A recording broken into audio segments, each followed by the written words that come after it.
Live. We're live. We're Facebook Live. You are to our 7th community conversation. Eighth. Why do you always do that? 7th or 8th community conversation. This one is totally live event on Facebook. We're going to be taking your questions all night long. And then, but I need to introduce who's all That'd here. probably be a good idea. Hi, Tim Salters. You guys know me. Michelle James. And behind the scenes is... He's going to come out here. Moderating. Brian's going to be back asking us questions. What Mark and I did is we put together a list of some of the more popular questions that we have received from you, from all of our community conversations. And we've got a pretty good list, I think around 15 to 20 questions. We're going to try to get through as many as we can. If you've got additional questions, put them on the post. Text us, email us, because we'll be able to access all those different kind of things as we go. Absolutely. As we go, if you have questions or comments to some of the answers we've given, be sure and post those as well. We will try to limit this to an hour. I don't believe we want to go over that. We'll try to get to many questions as we can. And if we say something a little wrong, Brian back there will be raising his hand going, what? No, that's not right. So we'll go from there. Brian, I guess fire away with your first question. All right, first question. What benefits do you see in using social media during this campaign? I mean, I think that's kind of my wheelhouse area. The key thing that I see about using social media is now we can take whatever we do city government-wise to the people. We have a large group of people in our community that like to use Facebook, that use YouTube, and use all different kinds of social media. And the key thing that we have to figure out is how can we incorporate that where the people are? So how do we take city government, put that in those areas so people are actually using it? People are comfortable with that. If you've seen some of the things that we've done, we're doing videos, we're doing announcements, we're making sure information's posted on those things. So it's easy for you, that it's at a click of a button. To me, that's something that we can easily change as we move forward. I know I'll discuss it probably a little bit more, but what are your guys' thoughts on that? I see. It reaches out to a younger generation, and we want to make sure that we keep those people engaged. It really strikes at the openness and transparency of government. I think it gives us an opportunity to bring city council meetings, our thoughts, your candidates' thoughts, your elected officials' thoughts straight into your tablet, your phone, into your house. It is also from a media standpoint, it's a great way for you to ask direct questions back to us. So that's one of those things too. When Tim proposed doing a lot of this social media conversation, when it came to reaching out, I thought of no other way that we could do it better, and this has been really a nice way to do this. And one of the things that we want to see too is we want to incorporate not just campaigning, but once we get elected or re-elected, that we start doing this more. You see this at City Hall. You see live feeds for city events. You see live feeds from city meetings. We actually answer questions from that, and then we archive those. So like if I miss a meeting, I can go straight to it. So it'd be on a city Facebook page, a city YouTube page. So those things are really easy for people to get a hold of. I mean, we're busy. We're extremely busy. There's a lot of things going on. I've got kids, you've got kids, you've got kids. We've all got different things that we do. We've got different interests, and it keeps us really busy. Well, how easy would it be for someone just to be able to click on something and go through it? Councilman Grove and I do a council recap, and it's become extremely popular that we go through, hey, this is what happened in council, this is what our opinion was on it, and this is what to expect in the next meeting. And it's really been beneficial. Councilman Grove, you have any thoughts? Hey, I think the biggest thing is bringing the events to the people. That Mark said it perfectly. Everybody is busy, and it gives people an opportunity to get engaged on their own time. Fantastic. Yeah, that was an easy question. Yeah. Serve Let's it go. up there. All right, next question. What are some of the things you would like to see addressed when and if you take office? You want to start with that one, Mark? I know you've got Some of the first things, a long list, but we're being directed to move back and stay in focus here. The ghost in the machine. The ghost in the machine. That's normally me. Anyway, some of those things that I'd like to see addressed right off the bat is that I talk about the walkability of the city, and that comes down to sidewalks and lighting and those kind of things. Those are important to me. Housing is a big important issue to me. Figuring out a way to help increase our population. We got a lot of vehicles going by. That's a good thing. It means we got some traffic downtown. Those three particular issues, because I think once you have individuals and people here, it certainly helps with the overall economy. Currently, Indiana just came out and it's 3.3 unemployment rate for the entire state of Indiana. Vincennes, Knox County is certainly in that range, if not lower. One of the best ways to help with the unemployment rate is to get more people here. So if we can do that, those are some of the issues. And I think there's ways the council can do it, but I don't want to manipulate the time right now or take it all. So I'm going to switch to you, and then we'll get to a population question, I think, later in here. Yeah. I've got kids, so I'm all about the kids. I feel like we need to reach out to those kids. We need things here for them to keep them here. Yeah, I like kids too. I got wild ones. But the key thing that you're going to hear me constantly talk about, one of the big things is infrastructure. That's extremely important to us. Even last night, Councilman Grove and I were questioning about sidewalk improvements. That's one of the weird things that you kind of think about, like when you talk about like infrastructure, roads, sidewalks, those kind of things. It's not really like the sexy thing to constantly talk about, but it's what you have to do. I always kind of refer to the infrastructure like the arteries and veins of a heart in your circulatory system. If those things are all broken down and they're not functioning real well, then the body's not going to function real well. Same thing with the city. If we don't have our roads built up, if we don't have our sidewalks built up, people aren't going to want to be in here. It's not going to function well. You're not going to have easy access and be able to get in and out of neighborhoods and to business areas. So infrastructure has really been on the top of my list ever since I've been elected. One of the things that you like to hear, that kind of buzzword quality of life issues, the question that we have to ask ourselves is, what do people want specifically in their area and age groups? I think we've done a really good job, and Councilman Grove and I have really pushed for park improvements and seeing great things in our parks. Go look at our parks and see the improvements that we've made there. So now the question is, how do we hit that different demographic? That'd be like the middle school, high school age. How do we hit then young adults? How do we hit senior citizens? What are some of the things that they need to come back to the community? Tim, one of those things I want to add on to that, though, too, is each neighborhood has different needs. You know, in my neighborhood, I think better lighting would help out tremendously. In some other neighborhoods, sidewalks in general would help out. And then in other neighborhoods yet, you know, you talk about stormwater and water runoff and flooding issues and those kind of things. Those are all issues that are taken up by the city council over time, and I think over time we've maybe not done the best way of maintaining or doing maintenance on those particular things. I think there is some more emphasis that needs to be put on those in specific neighborhoods. That's why we have councils that are broke up into districts, so they can really represent their neighborhoods well, and that's why you have at-large people that can represent the entire city as a council as well, too. And you bring up a good point, too. There are so many differences in certain areas. Let's stay with the sidewalks. Let's go to District 1, Councilman Grove's district. Those sidewalks are all torn up. You've got a lot of trees that have been grown in there. So you've got like sidewalks that come up and down and just ate up. Or there's just chunks that aren't even there. Go out to District 5. There aren't even sidewalks. You go to certain other areas and you've got some sidewalks here, some sidewalks there. So what you've got to realize is that there are different needs, like you said, for each area. So how do we figure out and pinpoint the specific needs of the area, and how do we add that into the plan to not only benefit that area, but improve the city as a whole? Okay. Next question. All right, what do each of you do for a living, and what skill sets do you see as being assets if elected? Joe, you want to start off with that one? First and foremost, I'm a mom and wife. So with that, I budget and plan for my whole family. I think that's the gist of what the city does. And I'm also a small business owner. I have successfully operated an in-home daycare for 12 years now, and that's what I do. I'm also a fitness instructor at the Y. So currently I'm a branch manager of a local financial institution. For 15 years I was the director of our executive director of our Chamber of Commerce, which put people into business every day and helped along the way and was really a community cheerleader. I also serve on the local Vincennes Redevelopment Commission, who does the infrastructure projects that you've seen even in Michelle's district of Main Street and 2nd Street. We built with the levee, we built the pavilion, we've done a number of things in my term there.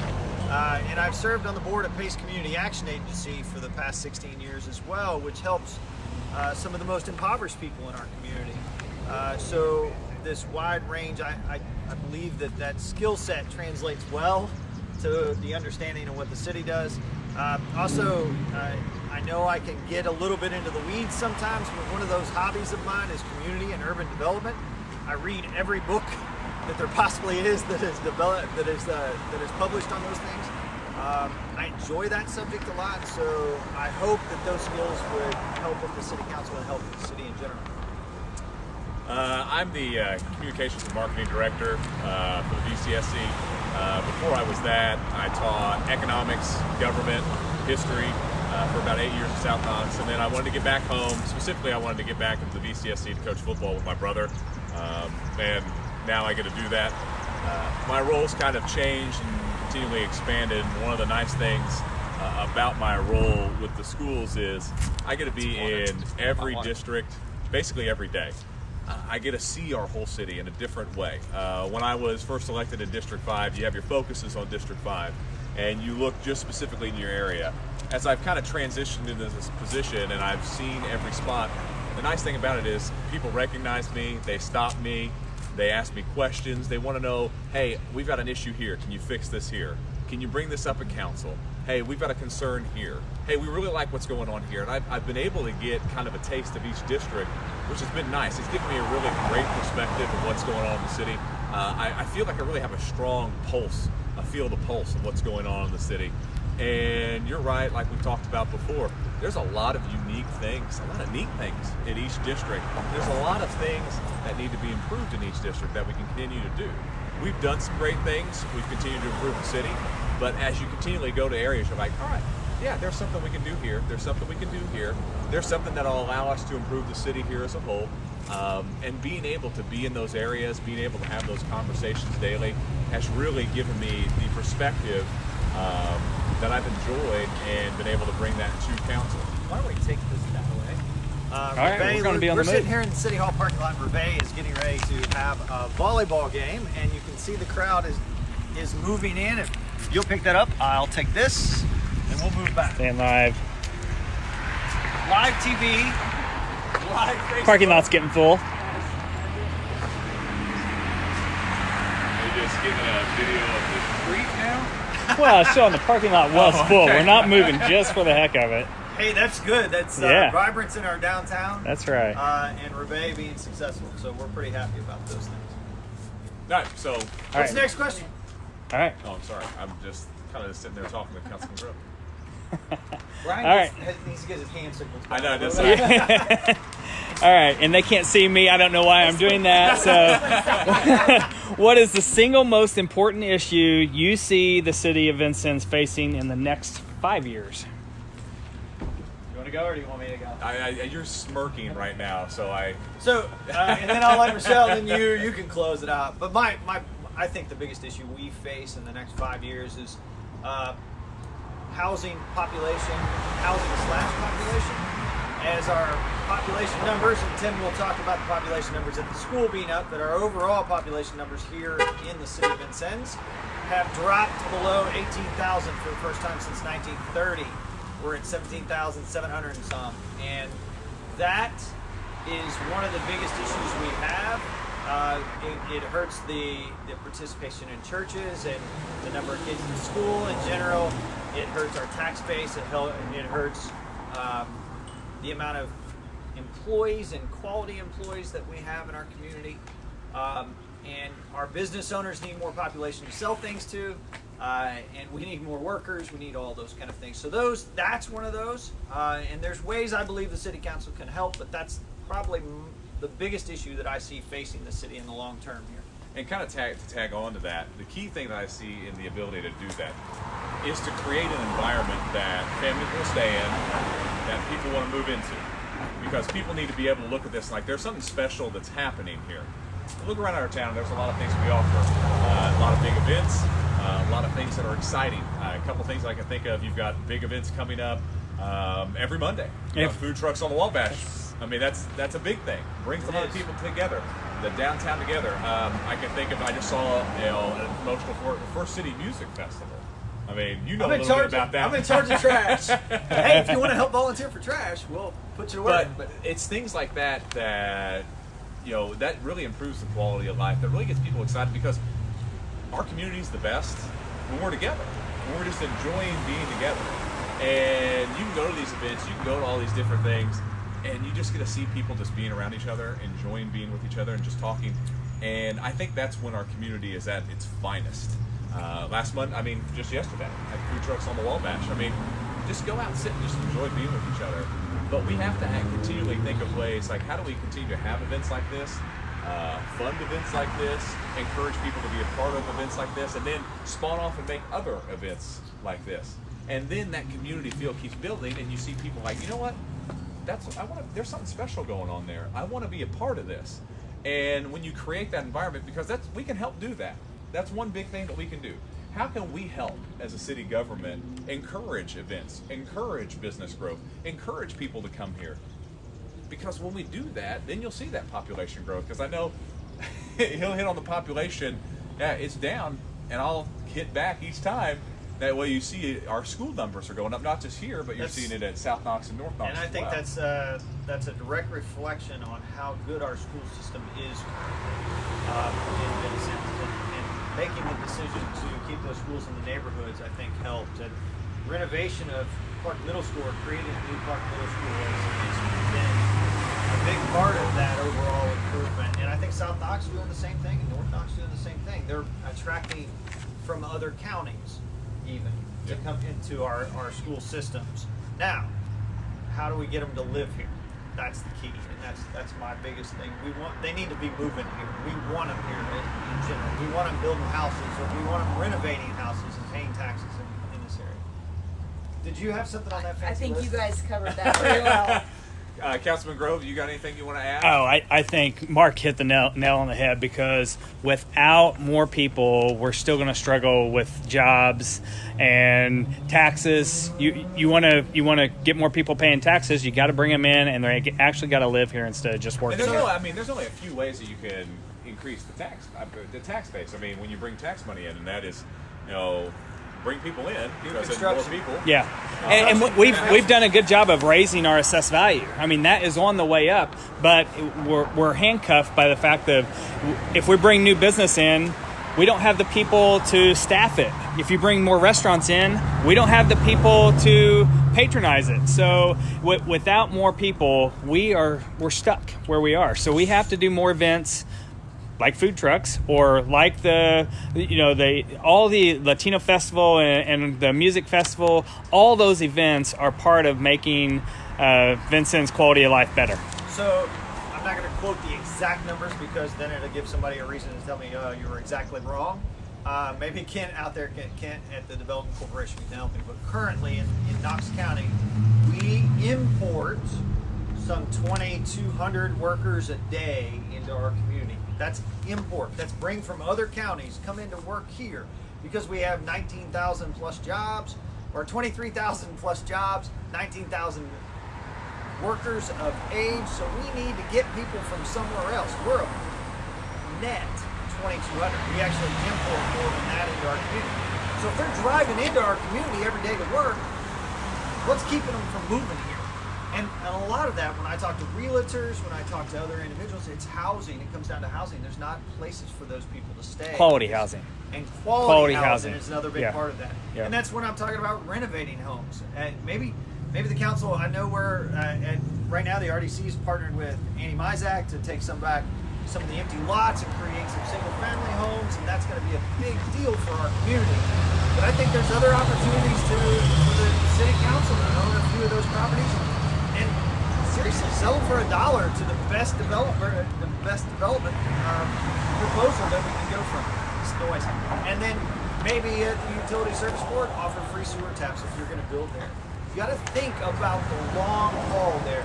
Those houses, when they're built, they'll pay taxes for the next, hopefully, 50, 75 years.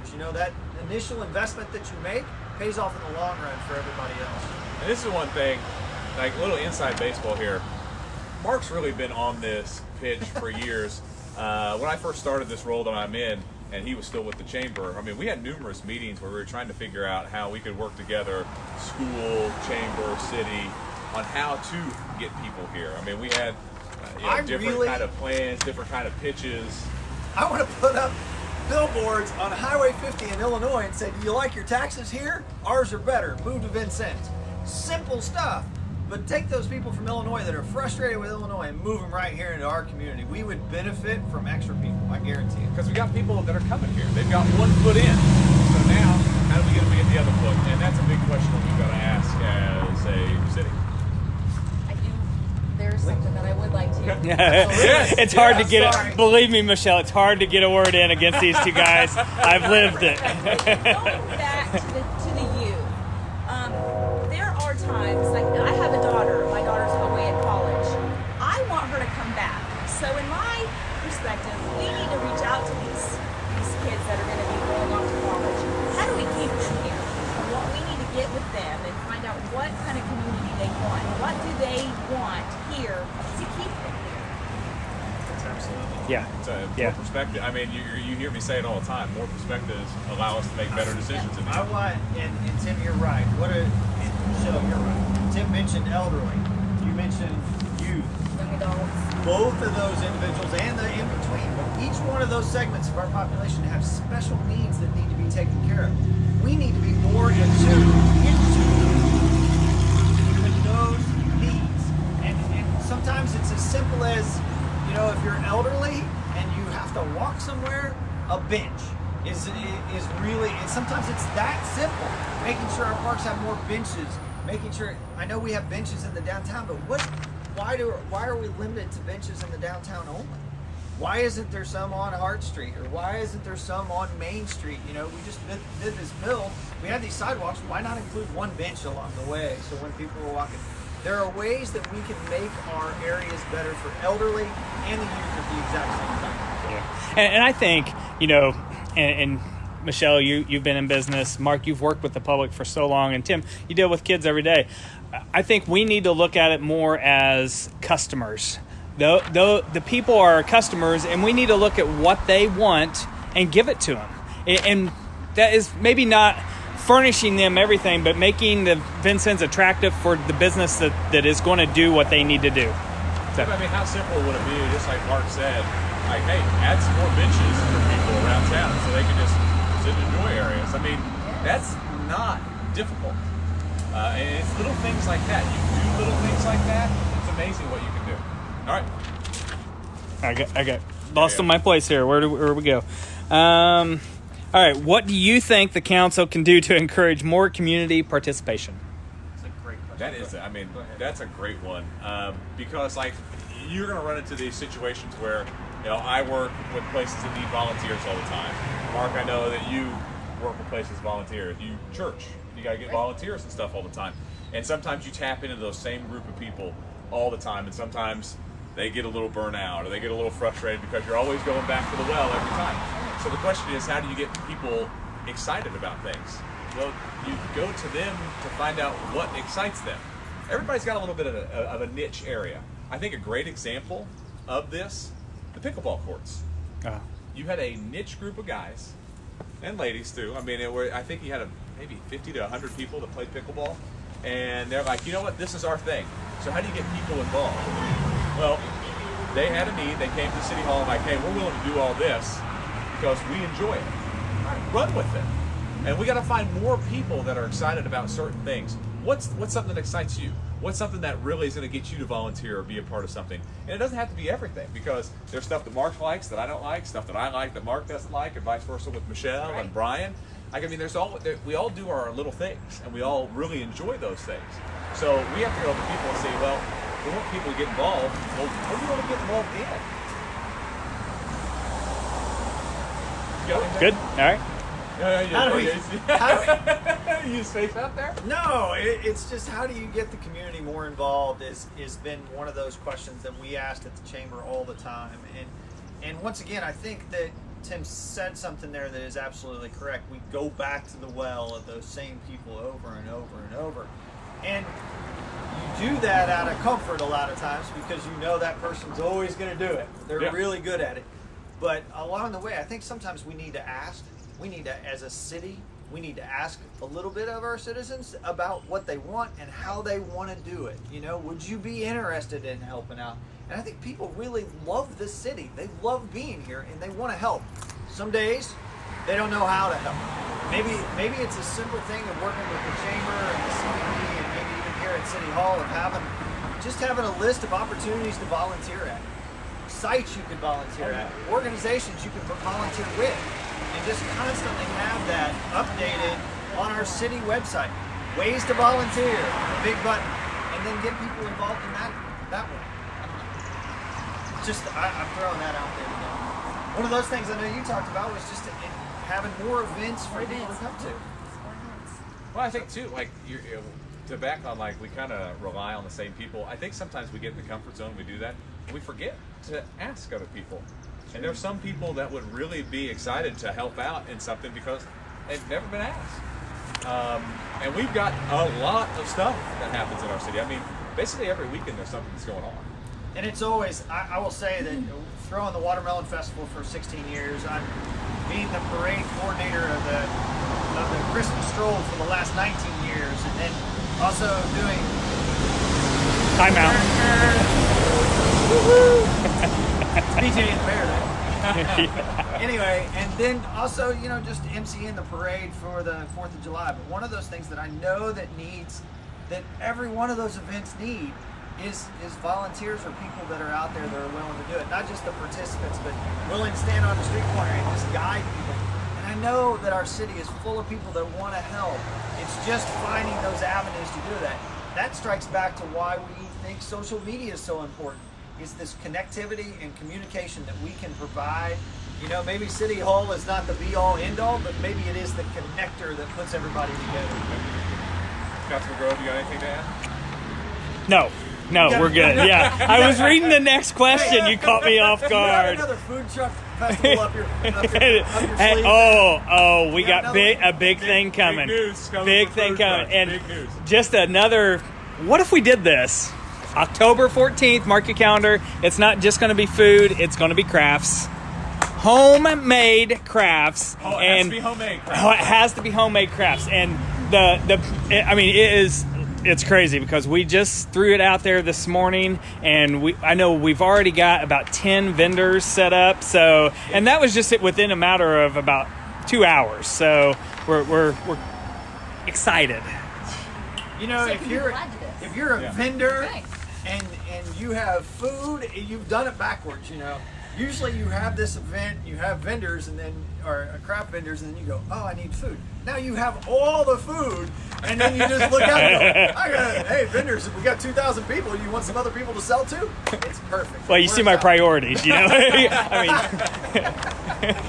mean, breakfast every morning. Yeah. Full-time time. All right. Chris Haddix, little shout out there. All right. I hear a lot about the need for more housing, mid-range housing in particular. So what can the council do to encourage more of that?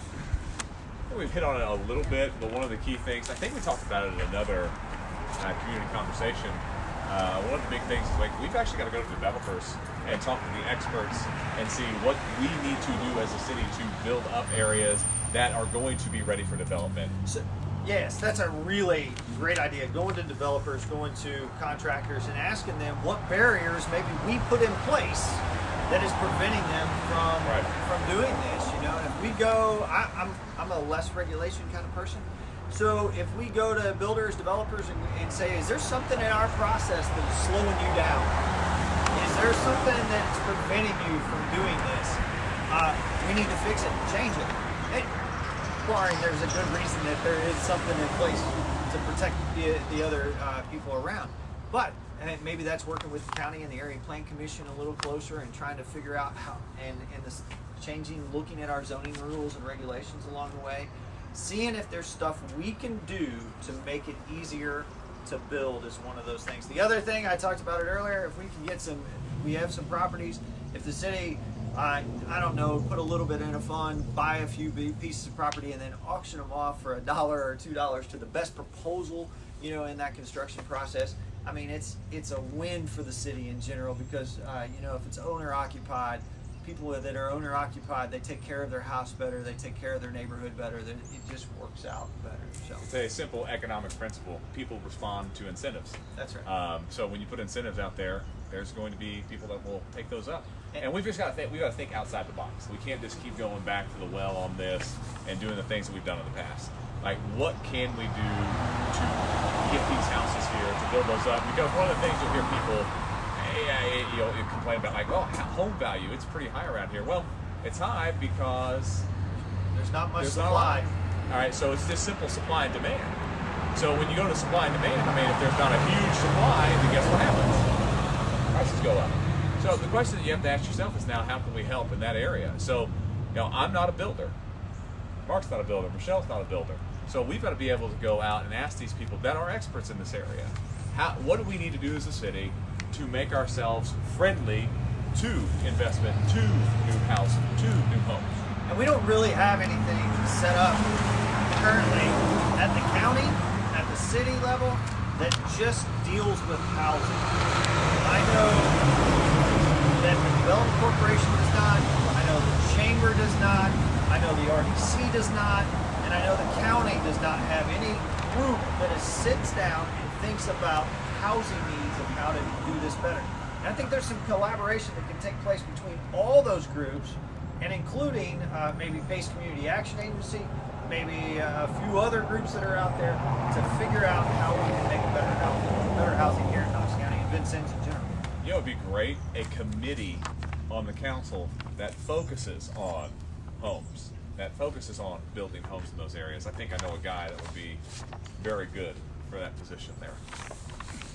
So, I got something to add on this. Actually, I do, and it just came to me. I feel like I'm hiding behind here, but in my district, District 1, the historic district, if you look, we don't need new houses in that area. We need people that are willing to go in and purchase the houses that are so dilapidated that the best thing that can happen is them to be torn down. So I think we need to find a way to make it appealing for somebody to come in and buy that house, fix it, put a new roof on it, do the foundation, and occupy it. Or even rent it. We have to find a way. If you look at some of the worst houses in this town, and I'm not bashing the rentals in general, but they're bad. So there's a few good rentals out there, but a lot of the rentals are a detriment to the neighborhood. So we need to make it to where if somebody goes and puts a roof on, they're not socked with a more assessed value right away. We need to make it to where maybe they get some sort of abatement for 3 or 4 years to recover from the initial investment.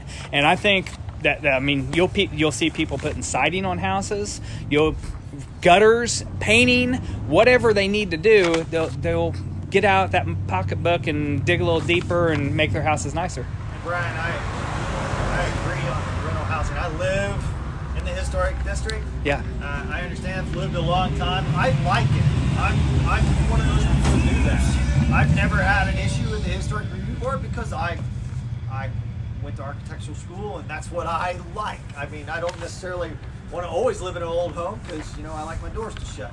But I get it. I understand it. And when you talk about rental housing and why maybe we have some that is not in the best shape that they are, I truly believe that's because of demand, supply and demand.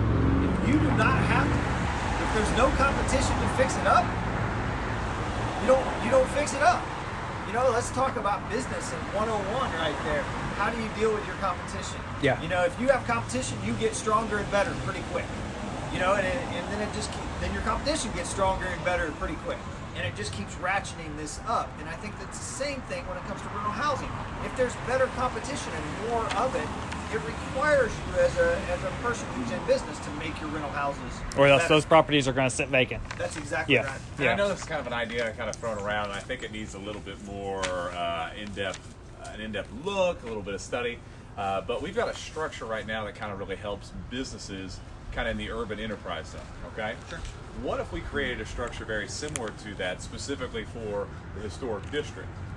And what would happen then, people would apply, because those those improvements that you make to a historic home, they're a little bit more costly than you would make to a newer home.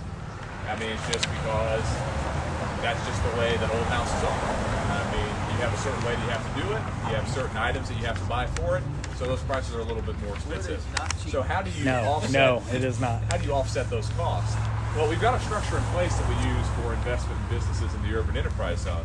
So can't we take that structure and set it up for the historic district? Yes. And then people would just come apply for a grant, and you could basically set it up through our historic review board. And I'm not too sure that the redevelopment commission couldn't help with that, offset that as well. And I know there's a lot of people thinking along that. You keep like, well, where do you get money? Well, maybe council sits X amount of dollars. Let's just throw a number out there. X amount of dollars aside for so many years, and you have a lump sum. Or we got a revolving loan fund. That So people can get again, I just got an amen, Tim, from Facebook here. So again, there is no structured committee or group that is looking at this. no, It's you talking about it. It's me talking about it. It's Brian talking about it. It's KCDC talking about it. It's Chamber talking about it. It's RDC talking about it.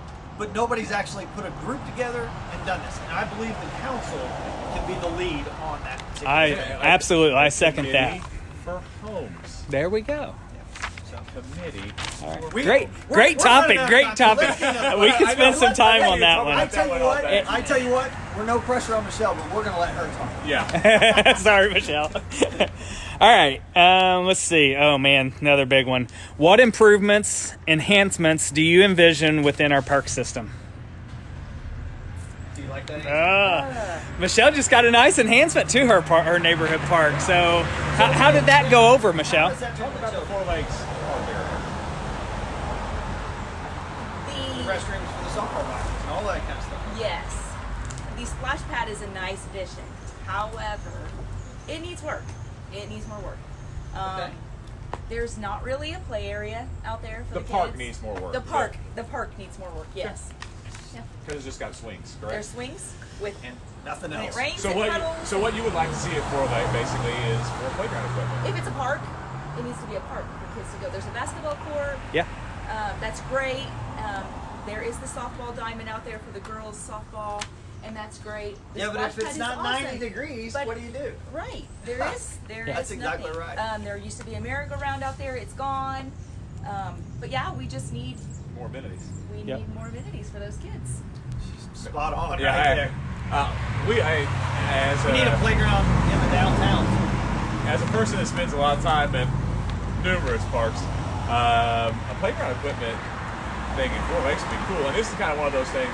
Brian and I, we love the wish list items when we bring in like the our department heads, because this is one we deal with Steve all the time. Like, well, what about this? Well, what about this?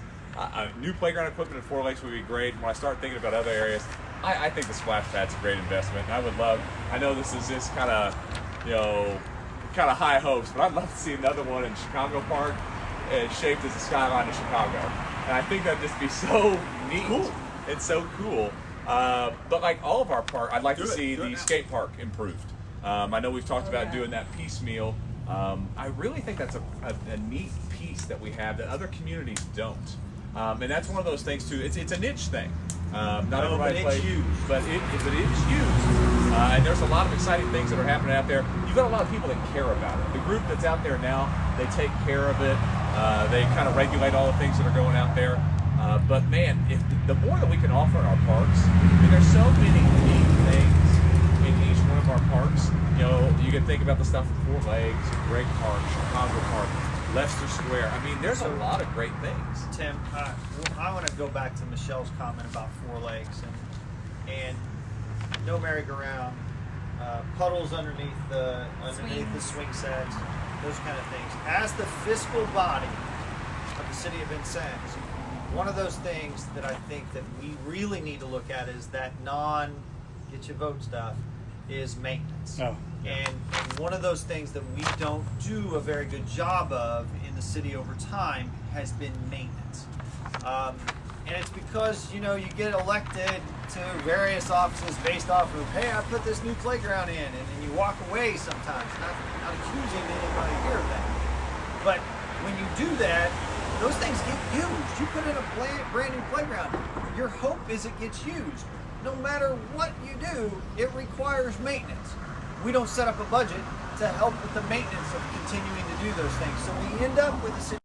You're still good. So the maintenance is one of those things that I think the city council can really look at figuring out.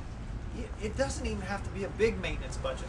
Small, continuous improvement or taking care of the pieces that we do have will ensure that we don't end up in a situation like what Four Lakes is. That equipment at Four Lakes, if I had to guess, it's about 50-some years old. It was probably put in the exact same time the homes are. I know the backboards are at least 50 years old on the basketball court because I know my age, and I've been playing on them since I was 5. My grandpa and grandpa lived at 111 Wilbur, so we would go to the Four Lakes Farm all the time, and those backboards were crummy then, and they're kind of still crummy. And so we No nets on the. no nets, no anything. Now we do, it has a nice, beautiful surface to dribble and not do anything else Well, on. and But the it comes tennis down to courts, the maintenance. It comes too. down to the maintenance of those Yeah. things over time, and I don't think we've set maintenance budgets up. And that's pretty evident when you go look at sidewalks. I was at 4th and Du Bois the other night, and the gentleman that I was talking to at 4th and Du Bois, he looks down and he goes, "Hey, that says 4th Street on it," and we've stopped doing that 60 years ago. We don't put the names of the street on the curb. So that curb that's busted up and all tore up is 60 years old minimum, you know, and we've not taken care of it over time.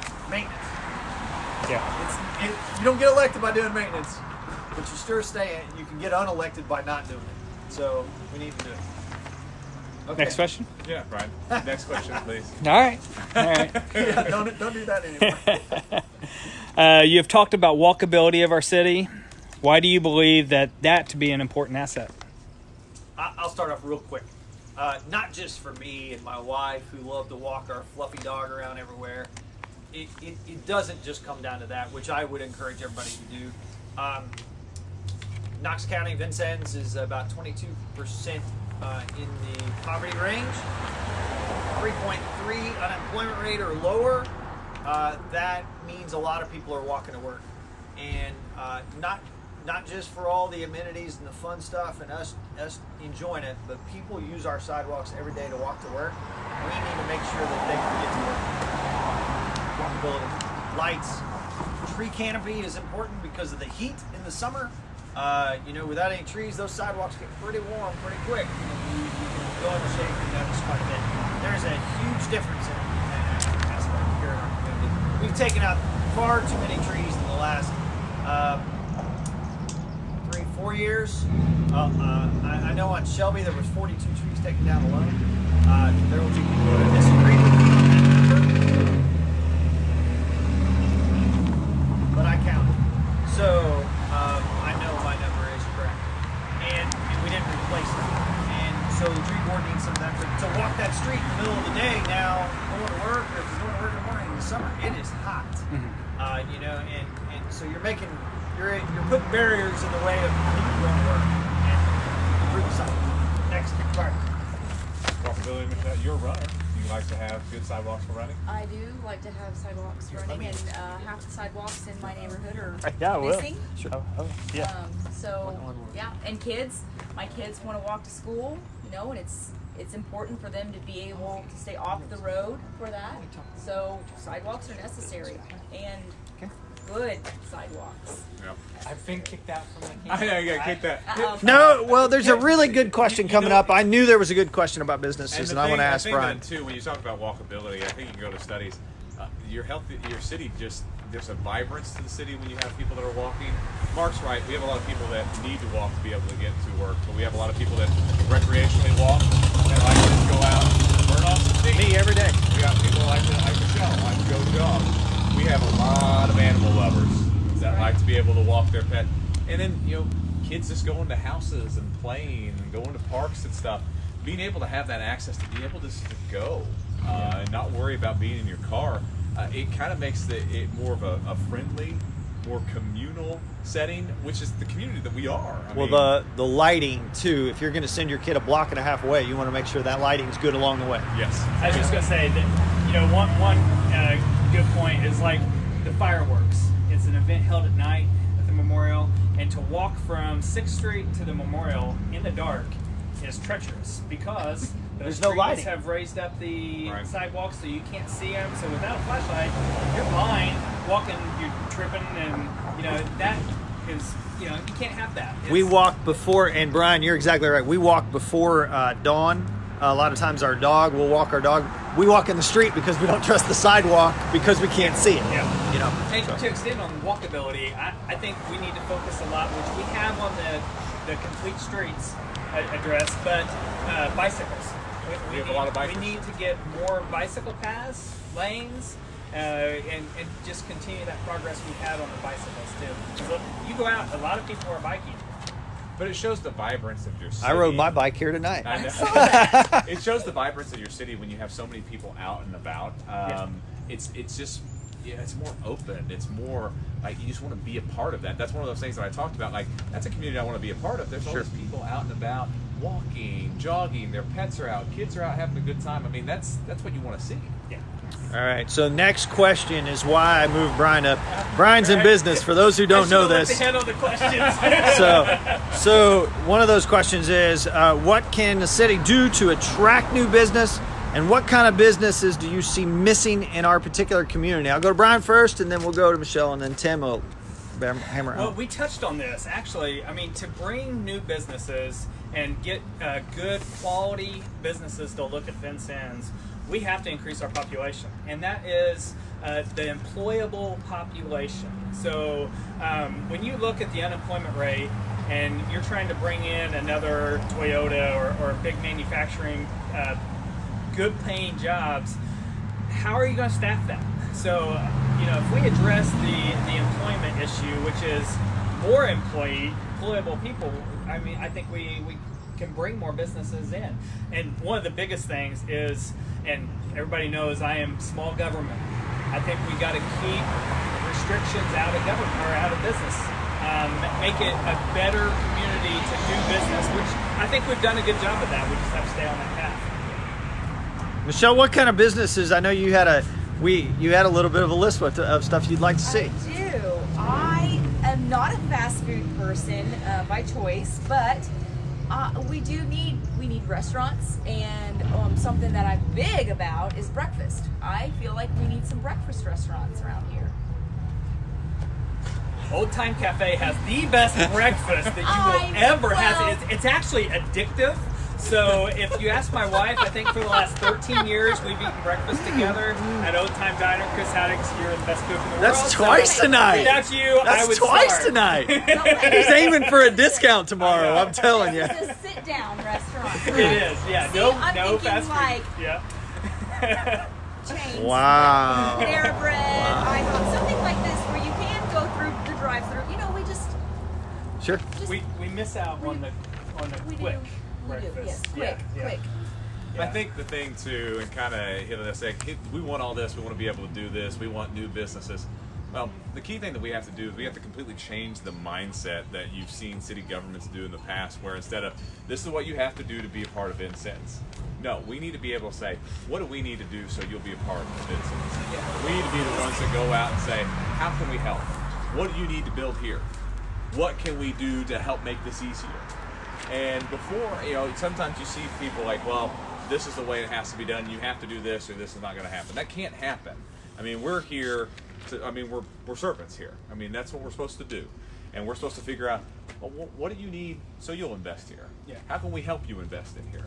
I mean, that's a question that we have to constantly ask ourselves instead of the other way around. Yeah, and we continually ask those big businesses and big people, people with a lot of money to invest here. But as a community, I really have to challenge everybody as a community to support those businesses. I've been so fortunate to have the customer base that I have had. We have been busy for the last 7 years. So I appreciate the support through our businesses, but I see a lot of other businesses that they'll come and they'll start up and then they do great for a month. And then it's that interest dwindles and it's easy to hit that Amazon buy button when you can go across town and buy it. Hey, did Amazon sponsor your softball team That's last right. week? I don't That's think exactly I've ever right. seen Amazon on a softball jersey, a baseball jersey, or a fundraiser. I can't tell you how many times, and I willingly will support a fund that, you know, somebody's ill and they need some help. You know, When's the last time Geico donated to the hospital? That's right. You know, I mean, seriously, let's talk about that. Our local businesses are the background of everything. So I challenge everybody out there, support your local businesses. The thing too is when we talk about, like, we hear some of these big business names come out. Any business in the city of Vincennes, we're gonna jump for joy for any business that opens here in the city of Vincennes. Because I mean, you think about it, then you've got maybe 2 or 3 jobs. Well, those 2 or 3 employee wages are now going to go and pay for something else. It's that money multiplier effect. You're a banker, you know those kind of things, right, Mark? He's shaking his head, yes. Yes. You mentioned changing the mindset of people, and that is something that's been on my mind. Is changing the mindset of our community to being prideful, not in an arrogant sort of way, but a humble sort of way where they take pride in what they have. And if other businesses see this, they would be proud to have a business coming here. Just a mindset of being prideful of what you've got to take care of what you've got. That fixes a lot, Michelle. I mean, if you really think about it, not just pride in your business, but pride in your home, Yes. in your sidewalk, in the way you cut your grass. Exactly. You know, don't blow it out in the street. You know, take a little bit of ownership in what you have. Even if you're living in a rental or an apartment complex, take a few minutes, go out and pick up the trash. You know, Yes. brush the sidewalk off. It will help everything. It's contagious. Yeah, it will. All right, guys, we are running quickly out of time, but I'm going to ask, this will be our last question, and then you can close out whatever we do. This last question, what should the relationship be between fellow council / the department heads and department heads? What should that relationship be? How should it be? You want me to start with this one? Yeah, go ahead. All right. One of the things that is nice about our community is we all really know each other. We work with the department heads. We're friends. We can call each other anytime, you know, message each other anytime, and that's nice. The thing that we have to remember is sometimes there's going to be tough decisions that are going to be made, and we need to be willing to be open with each other and willing to be honest and at times disagree. That doesn't mean we don't like each other. Right. That doesn't mean that I despise you and I don't want something good for you. It just means I have a difference of opinion. Sometimes we kind of get in that spot where people don't want to say something because they might disagree with something or they feel awkward about something. It's hard sometimes to have those tough discussions and those tough decisions. But the thing is, one of those things that I'll keep hitting on and harping on, we have to be open with each other. We have to be transparent with each other, and we have to be willing to discuss things with each other. And that's desperately been missing. And we have to be willing to do more of that. And if we do that, we're not going to get along all the time. We're going to disagree sometimes. I think I could make a good example of this. I get along really well with the mayor. We don't agree all the time, but we both know that we have our best interest and the city's interest at our heart. Yeah. So I can disagree with him something. He's like, well, okay, I agree with that. I can disagree with him, and he can be the same way. So on Facebook Live, we have somebody ask what about WDs Diner? Family Diner is a great restaurant. We love that place. Now, what I do love about that. Wednesday spot, 'cause It's your Wednesday most spot. times closed. Okay, so 3 times. So, hey, let's talk about that just briefly, and then we'll get off of here. That strikes back to zoning a little bit. As a community development person who loves community development, one of those things that I've noticed that is this trend that is going across our country to be able to support neighborhoods, small neighborhood diners, small neighborhood groceries, small businesses within these neighborhoods that have really sprung up. And WD's is kind of that. It's in a neighborhood. It's a business within a neighborhood. And I know they get neighborhood support, but they have people dropping in. But those little places throughout our community are certainly welcome. And that comes back, striking back to the zoning ordinances and laws that we have. You'd be surprised on our zoning ordinance how many little spot zonings there are throughout our community that were old grocery stores or old something else that have closed. Encourage that development to happen again in those locations. Yeah. I Okay. can tell you, the WDs, I'm good friends with the owners, and Is that Wes? it's Wes, and there's Yeah. another partner, Yeah. which I don't know if that's known, but anyway, they just had their record lunch the other day, and if if you haven't been in that place, it is gorgeous, and the food is absolutely You delicious. sound like you work for the chamber. Yeah, exactly. Hey, we need to help that business along with other businesses. Their sidewalk out in front of that is atrocious, and we need to look at that. And they're willing to ante up and do the 50-50 project. And we have to take advantage of everybody that's willing to invest in their property and do our share. You know, the sidewalks are always a touchy subject. I shouldn't have to take care of them. Well, the city owns them. Well, not really. It's a part It is the weirdest, grayest It so is. quasi But line. we have a really good program going on, and I really think we need to extend that and work on that. But Mark's saying we got to wrap up. You got to wrap up. We're running into the hour. All right. Well, I think we got through About 10, 11. 12, I think. Hey, I need to say something. All right. Brian's going to say something. One important thing, and we're doing this, the four of us, and there's other people that are running that are willing to listen to you. I had the coolest thing happen to me in Harold's the other day, and I was wearing this shirt which says Grove for City Council. Yeah, in JC's Harold. I worked for Harold's for a long time, so Harold's, man. It's always Harold's to me. Yeah. I grew up in that neighborhood. I had this guy come up to me. He and his wife were walking in there, and they said, "Councilman Grove, there's one thing that I would like to see happen." And I've been on council for 3.5 years, and I've never been addressed in public for somebody wanting something. And we need to see more of that. He wanted to see a water fountain on the Riverwalk. Yes. And absolutely. I mean, why have we not thought of that? Dog one, and too. So guess who I'm calling? Guess who I'm calling? A water fountain store. Which would be the city. So I'm going to call Steve. I'm going to call the mayor. Yeah. That's going to be in the budget next year. We need And one that looks just like the one at Leicester Square, right down there. A bottle filler, He said dog the one, exact water. same thing. Yep. So I'm just telling you, it works. If you see any of us out there approach us, we won't bite. We won't bite. We want to do what you want us to do, and that's, I think, of people running, I think that is the most important aspect you need to look for, is somebody that's willing to listen to you, either by phone, text, email, or just come up to them in person and say, "Hey, I need you to get this done for me." Yeah, and I mean that's the biggest thing for us. Like we just want to hear from you. One of the big things is we've each got our own political page that we go to. There's a lot of stuff, not just to plug the Salters for City page, but I mean there's a lot of stuff that comes through that where it's video information that also promotes all the other pages as well. But find us, talk to us, see us, text us, email us, do whatever you need to do. Stop us in public. I mean, I'd love to talk about our city. I mean, it's one of the great passions of mine. I love being here. I love being a part of here. So you see us, stop us. Now, that leaves us with a couple things to kind of end with. We're going to have one more community conversation. But we got cupcakes. Yeah, but that's going to be a special one, and we'll announce how we're going to do that one later, because I've got something up my sleeve that's going to be pretty neat for that one. But this Saturday is kind of a big event. We got free cupcakes. Yum. Saturday, the 28th of September, from 4 to 6 at Gracie's.